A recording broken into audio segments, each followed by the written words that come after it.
അങ്കമാലിയിൽ വിദ്യാർത്ഥിനിയായ ജസ്ലിയെ കാറിടിച്ച് കൊലപ്പെടുത്തിയ കേസിലെ പ്രതി ഡോക്ടർ സിറിയക് അറസ്റ്റിൽ. വാഗമണിലെ റിസോർട്ടിൽ നിന്നാണ് ഡോക്ടർ സിറിയക്കിനെ പോലീസ് പിടികൂടിയത്. റിസോർട്ടിൽ നിന്നും കസ്റ്റഡിയിലെടുത്ത സിറിയക്കിനെ അങ്കമാലി പോലീസിന് കൈമാറും. അപകടം നടന്ന് 7-ാം ദിവസമാണ് സിറിയക്ക് പിടിയിലാവുന്നത്.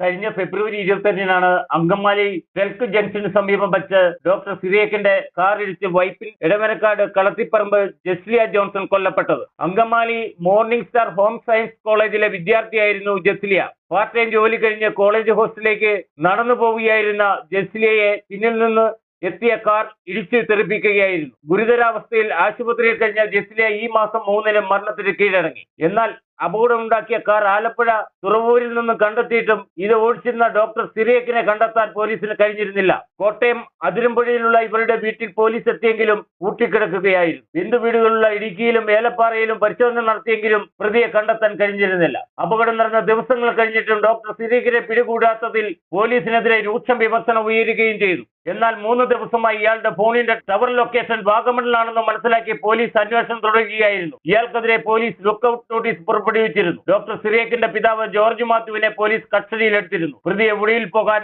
സഹായിച്ചതിനാണ് ഇയാളെ കസ്റ്റഡിയിലെടുത്തത്. അങ്കമാലി പോലീസാണ് ജോർജിനെ അറസ്റ്റ് ചെയ്തത്. വാഗമണിലെ സ്വകാര്യ റിസോർട്ടിൽ നിന്നും കസ്റ്റഡിയിലെടുത്ത സിറിയക്കിനെ വാഗമൺ പോലീസ് അങ്കമാലി പോലീസിന് കൈമാറി. Idukki vision news, Vagamon.